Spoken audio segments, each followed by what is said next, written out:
Assalamualaikum warahmatullahi wabarakatuh. Alhamdulillah, wassalatu wassalamu ala rasulillah. Sahabat Kalam Turas, ikhwani fillah yang dirahmati Allah, pada kesempatan kali ini kita akan membahas satu kisah tentang sahabat Abdullah bin Ummi Maktum. Abdullah bin Ummi Maktum merupakan salah seorang sahabat Nabi Muhammad SAW yang mulia. Ia menyandang disabilitas, kedua matanya tak berfungsi sehingga ia tak bisa melihat. Suatu ketika, Abdullah mengikuti kajian Rasulullah SAW di masjid seperti biasanya.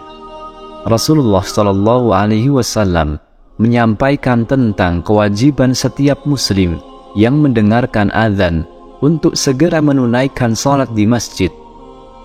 Karena kondisi fisiknya tersebut, Abdullah memberanikan diri untuk bertanya kepada Rasulullah, "Wahai Rasulullah SAW, apakah saya juga diwajibkan kendati saya tidak bisa melihat?" tanya Abdullah. Rasulullah SAW menjawab, "Apakah engkau mendengar seruan azan?" "Iya, saya mendengarnya," jawab Abdullah. Maka Rasulullah SAW pun memerintahkannya agar tetap pergi ke masjid meskipun sambil merangkak. Dengan penuh keimanan, setiap azan berkumandang dan waktu sholat tiba, Abdullah pun selalu bergegas pergi ke masjid untuk bisa berjamaah dengan Rasulullah. Suatu ketika waktu subuh, azan dikumandangkan dari masjid. Ibnu Ummi Maktum pun bergegas ke tempat ibadah itu. Namun di tengah jalan, kakinya tersandung batu hingga mengeluarkan darah. Namun tekadnya sudah bulat untuk tetap melangkahkan kakinya ke masjid. Kemudian subuh keesokan harinya, seorang pemuda menghampirinya dengan maksud untuk menolongnya. Abdullah bin Ummi Maktum pun dituntun oleh pemuda itu dalam perjalanan menuju ke masjid. Demikianlah selama berhari-hari sang pemuda selalu mengantarnya ke masjid.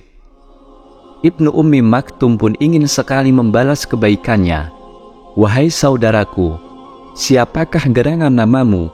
Aku ingin mengetahui namamu agar bisa mendoakanmu kepada Allah," ujar Abdullah bin Ummi Maktum. "Apa untungnya bagi Anda mengetahui namaku, dan aku tak mau engkau doakan," jawab sang pemuda. "Jika demikian," kata Abdullah sembari memegang tangan pemuda itu, "cukup sampai di sini saja engkau membantuku. Aku tak mau engkau menolongku lagi, karena engkau tak mau didoakan." Akhirnya sang pemuda pun memperkenalkan diri. "Wahai Ibnu Ummi Maktum, ketahuilah, sesungguhnya aku adalah iblis." Abdullah pun tersentak. "Kalau engkau memang iblis, mengapa menolongku dan selalu mengantarkanku ke masjid? Bukankah semestinya engkau mencegahku agar tidak ke masjid?" tanya Ibnu Ummi Maktum lagi. Sang pemuda kemudian membuka rahasia atas pertolongannya selama ini. "Wahai Ibnu Ummi Maktum, masih ingatkah engkau beberapa hari yang lalu, tatkala engkau hendak ke masjid dan engkau tersandung batu? Aku tidak ingin hal itu terulang lagi, sebab lantaran engkau terjatuh, Allah telah mengampuni dosamu yang separuh. Aku takut tatkala engkau tersandung lagi, Allah akan menghapuskan dosamu separuhnya lagi, sehingga terhapuslah dosamu seluruhnya. Maka sia-sialah bagi kami menggodamu selama ini," jawab iblis tersebut.